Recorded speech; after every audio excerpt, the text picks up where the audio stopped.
Hey everybody, Iron Obi here. Welcome back to another Destiny 2 video, and as you can tell from the banners behind me and my sound of voice, because it's actually a little early where in doing this, it is the first week of the faction rallies where Dead Orbit, Future War Cult, and New Monarchy are coming to the tower to distribute their wares and pledge for your allegiance to join their cause in the stars.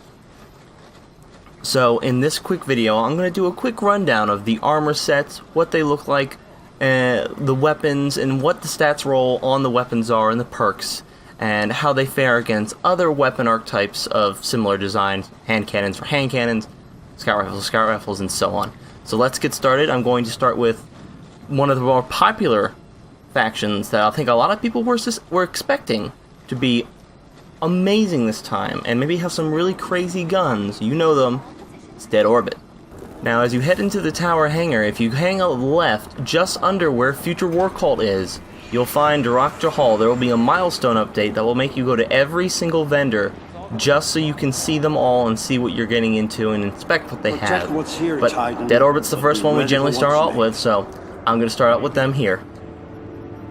Of course you're interested in survival. Who isn't? Now, starting out, of course, they already have faction awards, and I didn't pledge to Dead Orbit this time around for this character on my Titan. I may try for someone else, but we'll see. But let's go ahead and start off. If you didn't remember from when I did my faction videos, or if you weren't keeping up with factions, at the end of the week, on October 3rd, factions will leave, and the winning faction, either Dead Orbit, New Monarchy, or Future War Cult, will be offering a weapon at a steep discount to the victor of the faction wars, be it one of the three. So if you pledge to Dead Orbit, and Dead Orbit was the victor, instead of buying a gun they have here for 50,000 Glimmer, it'll only sell to you if you pledge to Dead Orbit for 1,000. Same thing for Future War Cult, and same thing for New Monarchy. But let's go ahead and look at the weapon and see if this is another hung jury like Destiny 1 that Dead Orbit originally offered. So we have Haunted Earth. Those we've lost still linger in every place we look. Earth is no place for the living. Darakja Hall. So to start out with, this is a kinetic scout rifle with a fairly high impact, fairly great range, a little lower on the stability with some decent handling and a decent reload speed, with 150 rounds per minute with a 13-round magazine. We've got two scopes, which is the IS-5 Circle. This is circular iron sights, short zoom, and greatly increases handling speed. Not seeing anything on the stats really, but that's because of what it already has. Going down, we have the Model 6 Loop. This is a red dot medium zoom with an increased range, as we can see, and an increases handling speed, though it says it does decrease it, so again, some of these perks are a little funky. And then moving on, we have the Tactical Mag, which is currently what it has on. Has multiple tactical improvements, slightly increases stability, increased reload speed, and increased magazine size. Or a perk that has been rummaging through the Crucible for the last couple of weeks has been high caliber rounds. Shots from this weapon knock the target back farther, and it slightly increases range with a decrease in reload speed, and it looks like it lowers the mag a little bit. Now, the other scout rifle that's been competing with this has been the Mida. In PvP, Mida has been dominating for its high caliber round, and if you don't know, high caliber rounds will cause you to shake if you're hit in a one-on-one gunfight. If you get hit with an initial bullet, you will have a much harder time relocking onto the enemy, and most 1v1s you will lose. So high caliber rounds for PvP has been substantial. Now for PvE, this could be a fairly good gun, but let's go look at the final perk. The final perk being Field Prep has increased ammo reserves and a faster reload when crouched.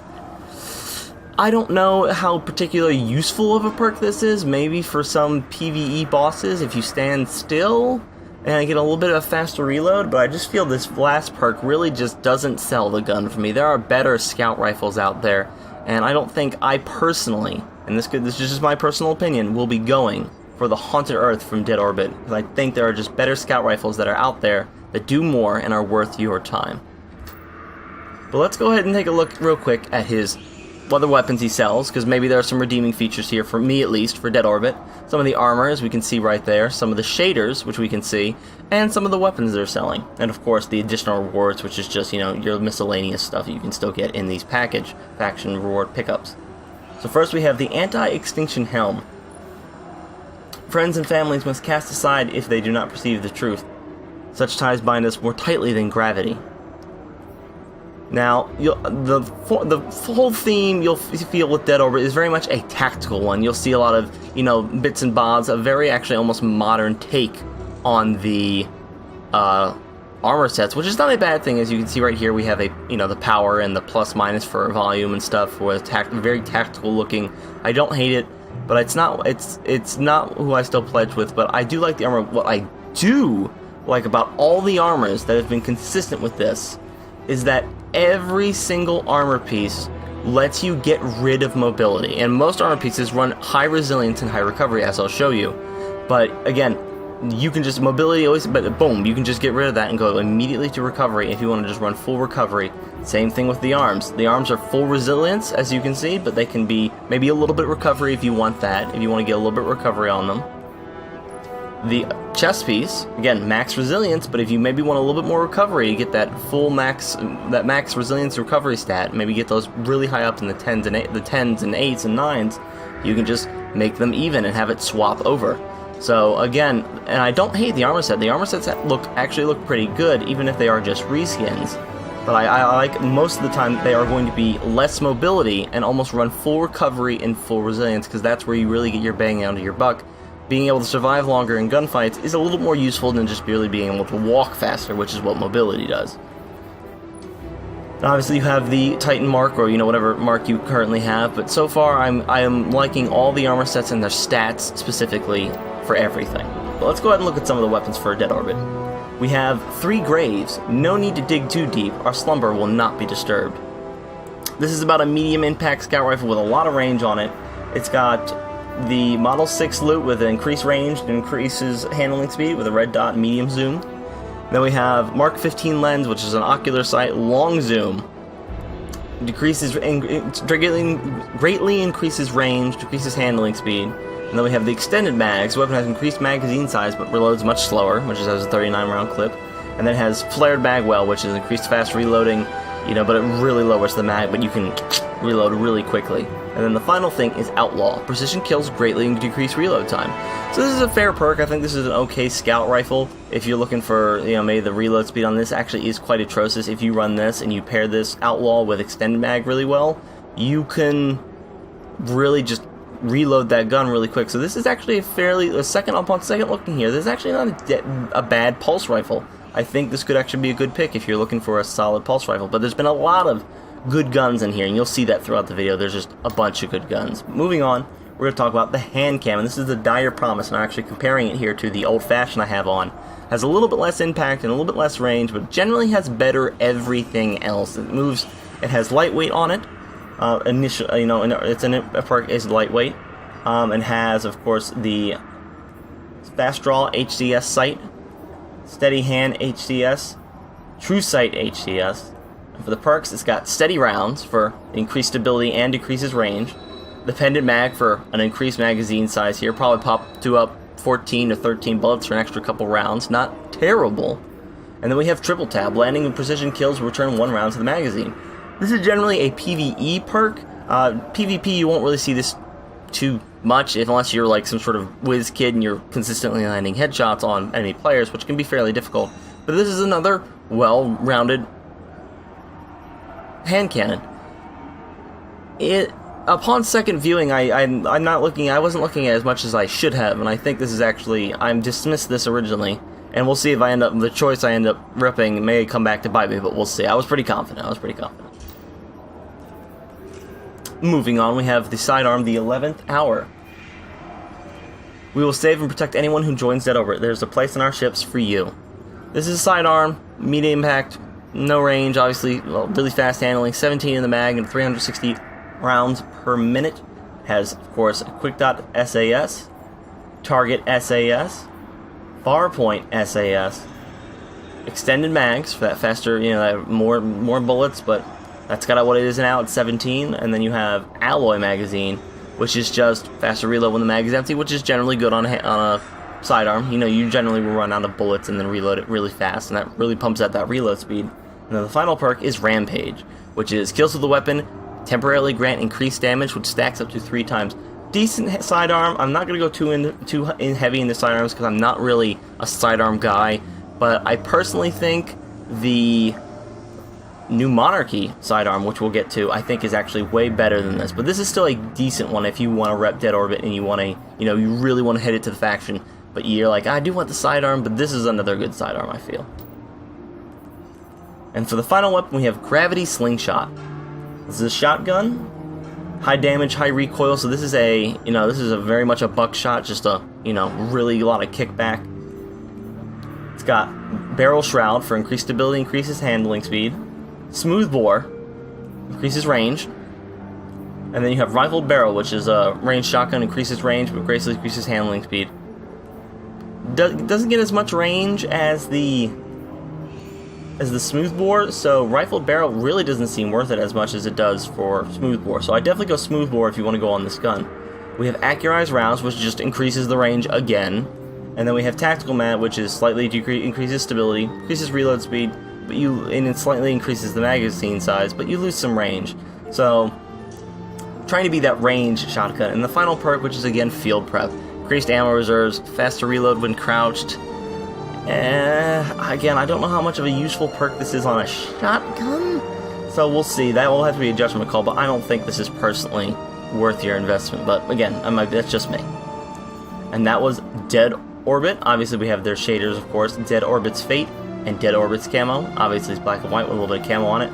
So let's go ahead and move on to the next faction, which would be New Monarchy. And here we are at New Monarchy and Executor Hideo. Now, starting out with the winner's offering, as I mentioned before, is the Integrium 16. Integrium 16. I knew that all along. Integrium 16. This is the sidearm I was talking about when comparing it with the Dead Orbit sidearm. This is a full auto 15-round sidearm with deeper ammo reserves and a slightly faster reload when the mag is empty. Comes with Tactic SAS for increased range, Target SAS increases range, decreased stability, decreases handling speed, Quick Dot SAS, which increases handling speed and slightly increases that stability. And the perks we start out with are Accurized Rounds, which can fire longer distance for increased range, High Caliber Rounds, which are very dominant in PvP right now, and then Snapshot Sights, which is faster aiming down sights. Again, this is a full auto sidearm. This is pretty dangerous. With this high caliber rounds on, you lose a little bit of a range, but you shouldn't try to range somebody with a sidearm generally.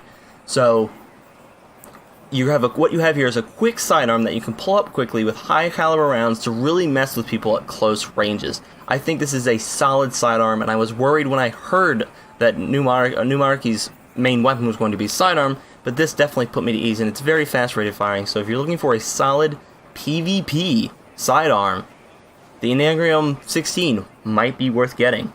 But let's go ahead and look at some of the weapons and the armor that New Monarchy is offering this time around. Starting out with the armor, again, actually it looks like New Monarchy might be a little bit different, but no. A little bit different, but still the same. New Monarchy still runs. You can get rid of that mobility and go straight to recovery if you really want to. The helmet, again, got me those plumes. No plumes around for this time for me, but maybe next time. Again, run that high recovery. A lot of these generally seem to run, New Monarchy at least, runs high recovery over everything. But that's, again, not being able to run an armor piece with absolutely no mobility may bring people away, personally me, from New Monarchy, as some of the other armors from the other two factions, Future War Cult and Dead Orbit, will be able to let you run no mobility at all, and it makes them very, very appealing. Well, obviously you have the two shaders, New Monarchy Diamonds, New Monarchy Regalia. I do like the coronation mark though. I do like the way this kind of looks. The belt's a little off, but I do like the sash on the back, personally, as a Titan butt towel. But let's go ahead and look at some of the weapons that New Monarchy is bringing around. This is the Restoration 8. This is we need proper tools if we are to rebuild. This is a low impact, high range, mid stability with a really quick handling and a very fast rate of fire with a 47 round magazine auto rifle. This comes with slow 21 post sight, increases handling speed, increases range. Slow 10 post, increases handling speed, slightly increases range, even a little bit more. And then SPO 57 front, greatly increases range and slightly decreases handling speed. And then for our perks, we have Accurized Rounds, which will increase range, fire longer distance. And Appended Mag, which is another increased magazine size for less range. So this magazine could actually be fairly substantial. I actually know a guy, I think, who would actually really like this gun. But this is a fairly good perk on this for a gun that already has a 47 round mag. That's pretty dominant, especially if I would think in PvP. Sorry, I would think in PvE. And quick draw is the final trait, with a weapon that can be drawn unbelievably fast. For PvE, I don't know how exactly useful this is, but it could be. If you're running maybe the Titan chest piece that reloads auto rifles, this could be a great pick for you, personally. I think this is a pretty good auto rifle. Next one is the Song of Justice 6. This is a Hake-style, high-impact, long-range, small magazine, low stability, low handling, low reload speed scout rifle. This is a heavy hitter primary. This has the HC Hollow, which is hollow sights, which just greatly increases range and increases handling speed, what's currently on. And then a Watchdog, which increases range, decreases, and slightly increases the handling speed. Now you can't change these, and I wish you could really look at these, but we'll have to go off of speculation what I can do right now unless I own the gun, which we'll see. This has armor-piercing rounds for extra damage to overshields and over-penetrate targets. An extended mag to increase that mag at the cost of reload speed. This thing will take a long time to reload for what, probably an extra 3 bullets, so it's a 15 round mag. And then the final perk, which I actually like, is the auto-loading holster. When the weapon is holstered, it is automatically reloaded after a short period of time. I like this perk. I think this would be great on a scout rifle. If this, for me personally, if this was on a slightly, maybe a little bit faster rate of fire scout rifle that I could swap to real fast, I think this would be a definite pickup for me. But as it stands, I wasn't really intrigued or really, drawn to the stats of it. I like kind of my medium range of fire scout rifles, and this just wasn't really calling to me, but I can see its usefulness in PvE activities. The next gun we have is the Royal Dispensation 2. New Monarchy believes in giving generously, like rain in spring. This is a submachine gun with with low impact, obviously, decent range, decent stability, great handling, and it really fires fast with a 33 round magazine. We have slow 21 post. This is increased handling speed and slightly increases range. Slow 10 post increases handling speed, slightly increases range a little bit more, and then SPO 28 front. Increases range, slightly decreases handling speed. Again, just slight increases to range as you go down the scopes. And our perks are high caliber rounds, again, very dominant in PvP right now. And then steady rounds, which is greatly increased stability and reduces range. This could be actually really good for maybe PvE activities, though if you're probably running PvE activities, I would generally say maybe bring a auto rifle for that increased damage and range. The final perk is Grave Robber. Melee kills reload a portion of the magazine. This could be useful in a tight spot in PvP, and it can be useful if you need to, again, another tight spot in PvE. But this perk is kind of come as you go. You may not always be in that range, but with the submachine gun, you're at least kind of close in that range that it might be useful. I know a guy I know who might actually really like this gun. And the final New Monarchy weapon to look at is the Unification 7. To persuade others, we must show what we act in their interests. This is a slug Suros rifle. So if you don't know Suros rifles, they fire in slugs, much like the Chaperone did in Destiny 1 instead of a burst fire, spread shot. So what we have here, we have rifle barrel for that increased range, arrowhead brake for recoil, greatly controls recoil, increases handling speed, and then fluted barrel with a greatly increases handling speed and slightly increases stability. Our next perk is high caliber rounds, again very dangerous in PvP now. Assault mag. Magazine's obviously optimized for quick combat. Increases stability, but increases the fire rate. We lose a little bit of range, but that's not too bad because the range on this shotgun is already pretty damaging.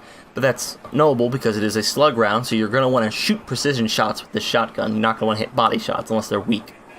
And then the final round is a full auto trigger system. This just lets you turn the shotgun into a full auto gun. Now, with only a 6-round magazine, and the fact that it is a slug, and you do want your shotgun slugs hits to be precision shots, I don't know that in PvP this would be great for a full auto concept. Maybe, but I would see a spread being much more useful on a full auto for PvE. For the slug shot damage on a boss or something, this could be pretty deadly, but we'll have to wait and see how it really handles itself out there. I do like the slug weapons. I do have a Suros slug shotgun, but I don't really use it that often. I actually don't know if I'm really going to go back to it. But it's still an interesting shotgun. And that is the New Monarchy. Obviously we have the diamonds and the regalia. Alright, let's check on the final faction, and personally the faction I think is winning this faction rally, Future War Cult. And here we are at Future War Cult, already really popular, seats look really uncomfortable, let's go talk to Locksmith. Speak up, ancient treasures. Future War Cult welcomes you. Alright, and now as for the main weapon that Future War Cult is offering for their winner's circle, and again, you can buy these weapons if you do not pledge to this faction, but you are going to have to pay a steeper price. It is called the Heart of Time. Perhaps it exists, perhaps it does not. Either we shall find it, or we shall become it. Lakshmi 2.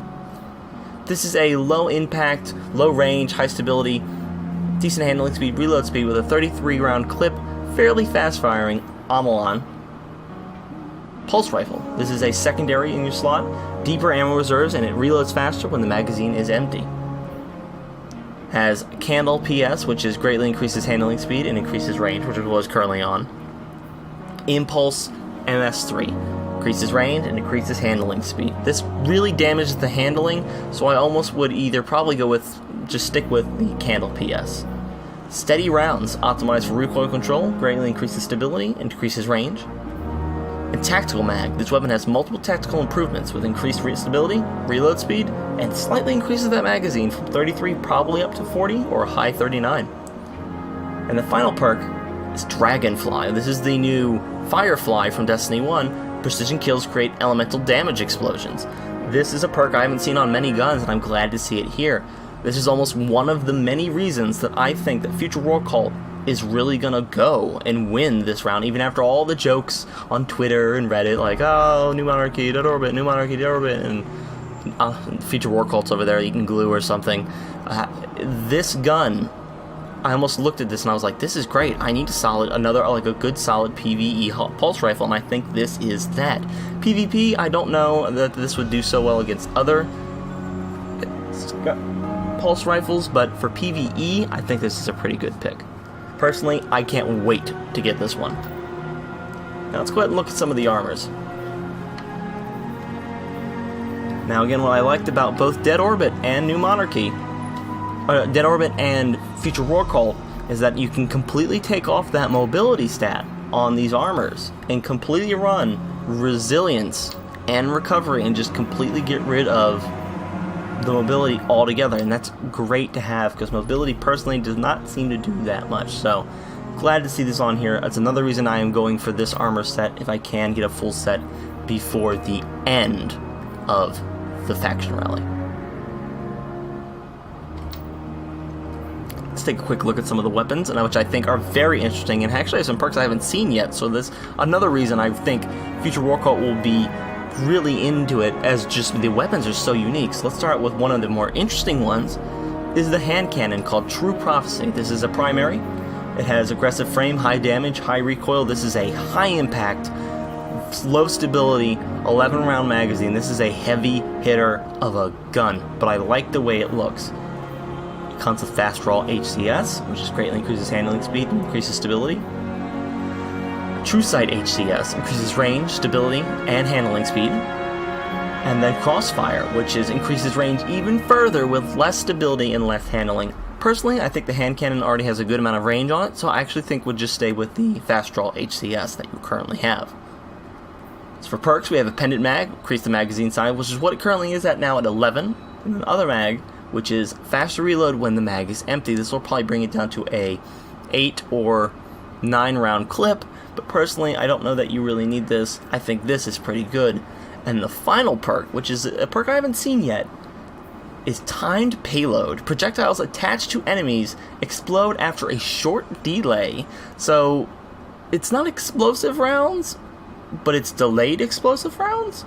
And anyways, it piqued my interest incredibly, as it seems like such an interesting perk that I was like, I have to get this gun. I love me some hand cannon. I love them. So I really want to see what this perk really works in. Does it work in PvP? It probably works really well in PvE, but we'll find out, and I'll try to get a report on this gun specifically when I get it. The other, not as super as impressive, but still interesting to me, was the auto rifle, The Number. Ah, but which number? Why it and no others? Lakshmi 2. This is a low impact, stability, medium, range, decent, handling, slow reload speed with a 39 round magazine, 450 rounds per minute, has a recoil pattern that is more vertical. This comes with Candle PS, which is greatly increases handling speed and slightly increases range. Flash HS5, which increases range and slightly decreases handling speed. Out of the two, you could probably go with Flash HS, but you don't really need to. I think Candle, you get a good amount of both perks. You don't really need to pump the range out on this, but it's nice that you have that option. With Extended Mag, this is the first perk, with greatly increases magazine size and decreases reload, which is currently what it is on now. And Ricochet rounds, which is rounds ricochet off hard surfaces, much like Hard Light, believably. Increases stability and slightly increases range, but you lose a little bit of that magazine. How much? Probably about 7 bullets or so. We'll have to see, putting it down to probably a 32 or 33 round magazine. And then the final perk is High Impact Reserves. Rounds at the end of the magazine deal more damage. For a PvE auto rifle, or maybe even a PvP auto rifle, I thought this was actually pretty good. This style of Amalon is actually doing really well on the Crucible right now, specifically one with high caliber rounds as Uriel's gift, but I am willing to see and give this a try and see how well it fares. And as for the Scout, next on with me have the Scout Rifle, the Palladius Corrector. No, I don't think I'll tell you what it's for. That would be too easy. This looks like a good Amalon Scout Rifle, very much in the vein of the Scout Rifle that Warlocks had in Destiny 1. We've got superb handling, move faster when the weapon is equipped. It has a lightweight frame, so you get a little more movement speed. It comes with Spark PS, increases range, increases handling speed. And then you can get Transmission MS7, which is increases range, slightly decreases handling speed. Not too bad. If you really wanted to just give yourself a nice little range bump, you could run Transmission, but a little bit low on the range for a Scout Rifle, but it's supposed to be a secondary. It's a little bit quick firing. I think it's not too bad. We've got high caliber rounds, which again is pretty deadly right now. And Flared Magwell for it increases stability, but it greatly increases the reload speed. Again, but you lose a lot of range. If you pair these two, you'll get a really fast firing reload, but you won't keep that range on the stats, so it's very tricky. And the final perk is Rampage. Kills with the weapon, temporarily grant increased damage, stacks 3 times. I personally think this is a very good secondary PvE Scout Rifle, and it's something I'm really looking forward to. In fact, I'm probably going to review all of the future War Cult weapons, so stay tuned for that in those videos. And for the final weapon for future War Cult, the Sniper Rifle, Eye of Foresight. To perceive the future from a great distance is both a gift and a promise of triumph. 4-round magazine, well-rounded grip, liable and sturdy. Another Amalon. Staple of future War Cult. We have the Aquila SS4, which gives you increased range. And then you have the Apaki SS2 with greatly increased handling speed. Again, for a sniper rifle, you generally don't want to lose too much range, so this will be a tough choice. I'd probably just stick with the Aquila SS4. And then you have steady rounds, greatly increases stability, slightly decreases range. And then you have an alloy magazine. When the mag is empty, it reloads a little bit faster. Could be good with this 4-round, pop out those 4 bullets, boom, boom, boom, boom. Reload the gun a little bit quicker. And then the final perk is something, again, still not impressed about, is Field Prep. Increased ammo reserves, faster reload when crouching. Now, maybe if you paired this with alloy magazine, the reload would be off of the charts quick. We'll have to see, but I just never find this Field Prep, so I'm not super excited about this sniper rifle, but I already have a sniper rifle that I really like. This is the only weapon from New Monarchy Future War Cult that didn't generally impress me. And of course we have the War Cult range shader and the War Cult camo shader. And just to remind you, you can get these shaders from both Dead Orbit, Future War Cult, and New Monarchy from just getting rep ups and getting them from there. And that is it for your faction weapons. I'm going to see what I can get my hands on. I'll probably run 2 other characters on either of the factions to try and rank them up. But Future War Cult, for me personally, I think is looking pretty strong in their disco room. We'll have to see how the faction rallies play off at the end of the week. But thank you for watching the video, guys. It's pretty late for me, so I'm going to call it here for Week 1 review of the weapons and armor from all the factions of the Week 1 faction rally. I'll see you guys out there. Pledge for your faction, fight hard, get those weapons that you want, because we don't know when they might be coming back. We do know they're coming back, but we don't know when. So until then, Guardians, I'll see you out in the field.